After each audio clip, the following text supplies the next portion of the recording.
और हमारा लोक और परलोक दोनों सुधर जाएंगे। भगवान की कथा, भगवान के नाम और परोपकार करने की भावना यदि जीव के अंदर है तो वो परमात्मा दूर नहीं है, आज भी दूर नहीं है। आगे यही बताया गया, ये अनमोल जीवन है, इसको व्यर्थ नहीं गवाया जाए। काल ब्याल मुखग्रास त्रास निर्नाश हेतु, काल का ग्रास बना हुआ है ये जीवन, कब नष्ट हो जाए कोई पता नहीं।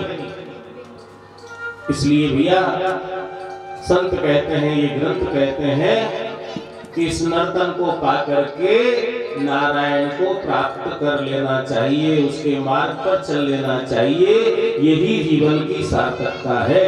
84 लाख योनियों में सर्वश्रेष्ठ योनि यदि कोई है तो ये मानव नर्तन, ये जो शरीर प्राप्त हुआ है मानव देह, ये सर्वश्रेष्ठ है। और इसका देखिए एक छोटा सा उदाहरण देते हैं आपको।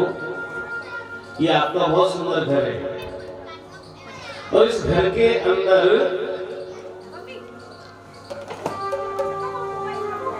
एक बहुत अच्छा कमरा है, सबसे अच्छा सर्वश्रेष्ठ कक्ष है। और आप कृपा करके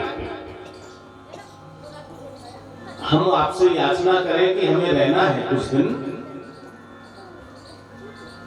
और आप कृपा करके कह दो कि चलो कोई बात नहीं, ऐसा करो महाराज जी इस कक्ष में रुक जाइए,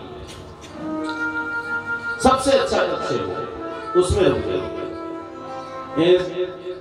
इतना सुंदर कक्ष जो आपके पूरे घर में सबसे अच्छा था, वो कक्ष आपने दे दिया।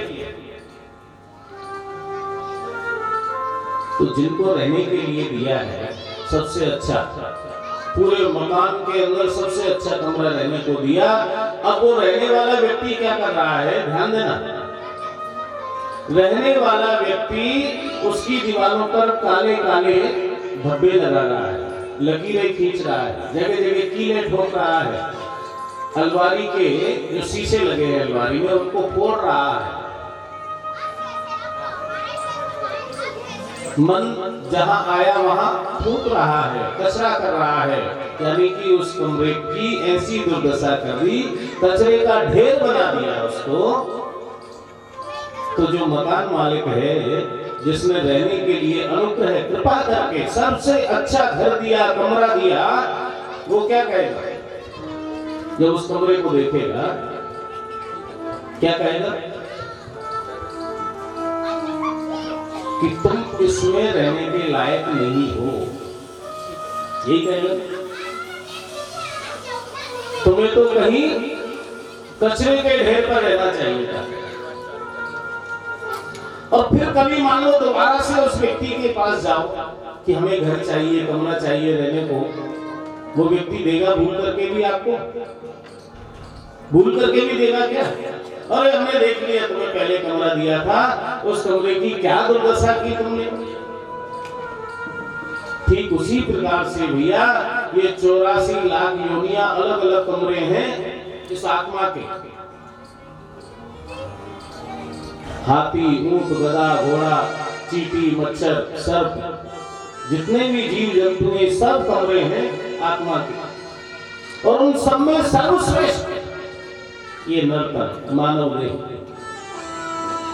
अब इसको प्राप्त करके क्या कर रहे हैं हम? वही कमरे जैसी कहीं कोयले से काला कर रहे हैं उस दीवार को,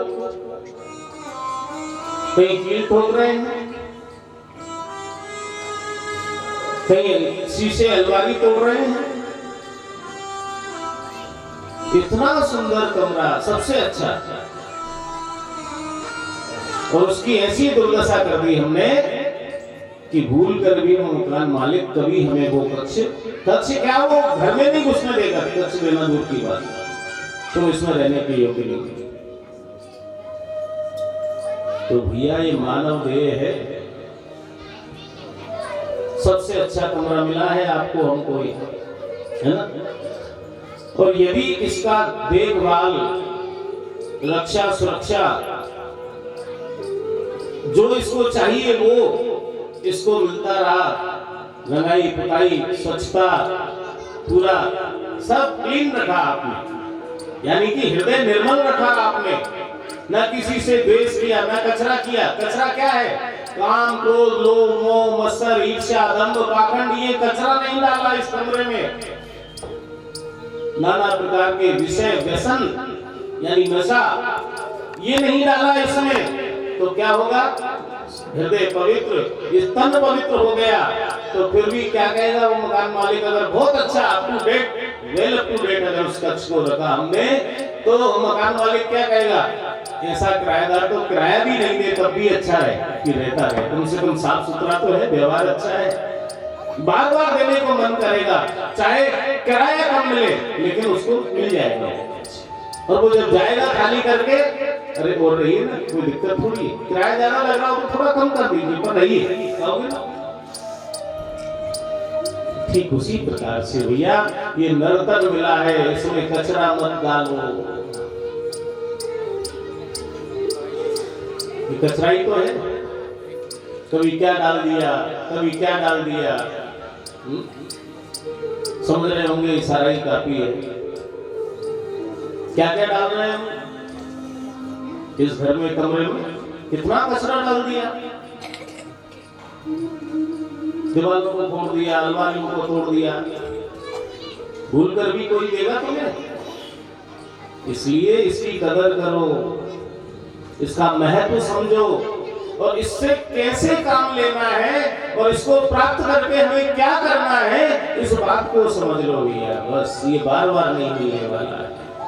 दुर्लभो मानुषो देह देहिनां क्षणभंगुरा तत्रापि दुर्लभम मन्ये वैकुंठ प्रिय दर्शन। व्यर्थ में बर्बाद मत करो। मुक्ति का साधन श्रीमद् भागवत बताया, और ये देवताओं को भी दुर्लभ है श्रीमद् भागवत। एक बार राजा परीक्षित सुखदेव जी से कथा श्रवण कर रहे थे, उसी समय देवताओं का आगमन हुआ, अमृत कलश को लेकर के आए और कहा, महाराज ऐसा करिए कि परीक्षित को ये अमृत पिला दीजिए और ये कथा का अमृत हमें पिला दीजिए। लेकिन सुखदेव जी ने, ये व्यापार की बात हो गई कि भाई इसके बदले ये चीज दे दो, तो ये व्यापारी तो है, लेन देन हो गया। एवं विनिमय जाते सुधा राज्ञापतीयताम कृपा वयं सर्वे श्रीमद्भागवतामृतम्।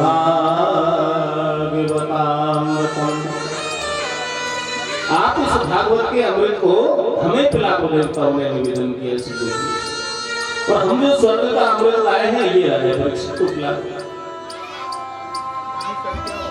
तो सुखदेव जी ने क्या उत्तर दिया कि तुम जो अमृत लेकर के आए हो वो अमृत और ये कथा का अमृत, इन दोनों की बराबरी कभी नहीं हो सकती। इन दोनों में कितना अंतर है, जैसे एक कांच के टुकड़े में और एक महान मणि में अंतर होता है, वो अंतर है स्वर्ग के अमृत में और कथा के अमृत में। और कांच के टुकड़े के बदले कोई भी मणि नहीं देता, इसलिए स्वर्ग के अमृत के बदले में तुम्हें कथा का अमृत नहीं दे सकता। स्वर्ग का अमृत प्राप्त करने के बाद भी जीव निर्भय और आवागमन के चक्र से मुक्त नहीं हो पाता, लेकिन कथामृत भगवान की श्रीमद् भागवत कथामृत का पान करने से जीव आवागमन से मुक्त हो जाता है और नारायण के श्री चरणों की प्राप्ति होती है। तो बताइए तुम्हें इस अमृत के बदले ये अमृत कैसे दे सकता?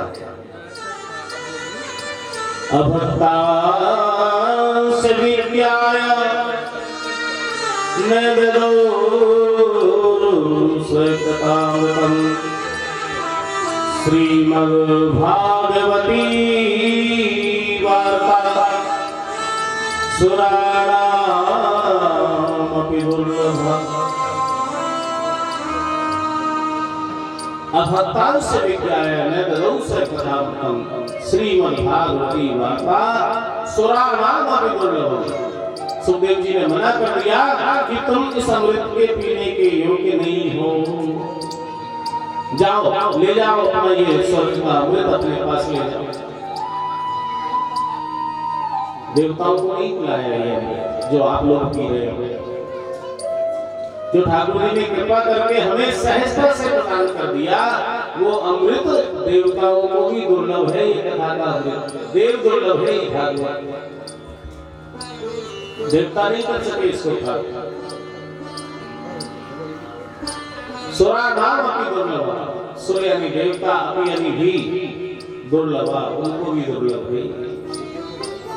चले गए देवता और जाकर के ब्रह्मलोक में जाकर के एक तोलने लगे। एक पलड़े पर श्रीमद् भागवत को स्थापित किया और एक पलड़े पर स्वर्ग से लाए गए अमृत को रखा, तोलना प्रारंभ कर दिया। तो क्या हुआ? लघुन्यानि जातानि गौरवेणैदं महत् ददानि शिवरा सर्वे विस्मयं परमं जयुः। आश्चर्य होने लगा कि लघुन्यानि जातानि, जो लघु यानी छोटा होता है, कम वजन का होता है, वो पलड़ा ऊपर, ये ऊपर तराजू, और जो भारी होता है वो नीचे। तो भागवत जिस पलड़े पर विराजमान है वो तिल के बराबर भी नहीं है, और जिस पलड़े पर अमृत कलश रखा है वो आकाश में चला गया। लघुन्यानि जातानि गौरवेणैदं महत् तदा ऋषिगणा सर्वे विस्मयं परमं जयुः। आश्चर्य होने लगा, भागवत में इतना वजन कहां से आ गया? तब जाकर के बताया कि ये भागवत कोई साधारण कॉपी नहीं है, साधारण कोई किताब नहीं है। क्या है? श्रीमद्भागवताख्योऽयं प्रत्यक्ष कृष्ण एव हि। ये साक्षात भगवान श्री कृष्ण का 92वें स्वरूप है, साक्षात भगवान ही है श्रीमद् भागवत। तो सज्जनों विचार कीजिए कि जो देवता स्वर्ग की संपत्ति रख करके जिनको तोल नहीं पाए, उस भागवत भगवान की कितनी बड़ी कृपा होना चाहिए हम जीवों के ऊपर कि गेहे गेहे जने जने कि जन जन तक सुलभ है। अभी देखा ना कि हमारे प्रधान यजमान जी श्री रमेश चंद्र जी कुशवाहा जी जब श्रीमद् भागवत की शोभा यात्रा हो रही थी तो अपने माथे पर ला करके और भागवत जी को अपने घर स्थापित किया। जो देवता स्वर्ग की संपत्ति देकर के एक तिल के बराबर नहीं हिला पाए, वो हमें कितना बड़ा सौभाग्य प्रदान कर रहे हैं भगवान कि उन भगवान को हम अपने माथे पर ला करके अपने घर लेकर के आ रहे हैं। और इससे बड़ी और क्या संपत्ति चाहिए जो सब देवताओं को दुर्लभ है। भगवान हम सबको सहजता से सुलभ करा रहे हैं, सहजता से। देवताओं को भी दुर्लभ है, साक्षात भगवान श्री कृष्ण का ही स्वरूप है। आगे देव ऋषि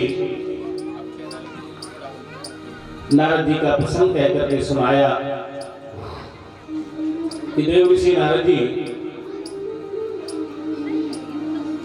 भ्रमण करते हुए बद्री का आश्रम पहुंच रहे हैं। संकादिकों ने देखा कि देव ऋषि नारद जी तो सभी के क्लेशों को शांत करने वाले हैं, लेकिन आज यही विचलित हो रहे हैं, यही क्लेश से युक्त हो रहे हैं। भागते हुए देव ऋषि नारद जी जा रहे हैं तो संकादिकों ने देख करके रोक लिया। देव ऋषि नारद कहां जा रहे हो? कथम ब्रह्मण दीन मुखः कुतः चिन्तातुरो भवान् त्वरितं गम्यते कुत्र कुतश्चागमनं तव। संत कुमारों ने देवर्षि नारद जी से कहा, कथम ब्रह्मन दीनमुखः, ये उदास सा चेहरा लेकर के कहां जा रहे हो? दीनमुखः कुतः चिन्तातुरो भवान्, ऐसी कौन सी चिंता व्याप्त है जिसके कारण से आप उदास हो? आपका मुख मलिन है। त्वरितम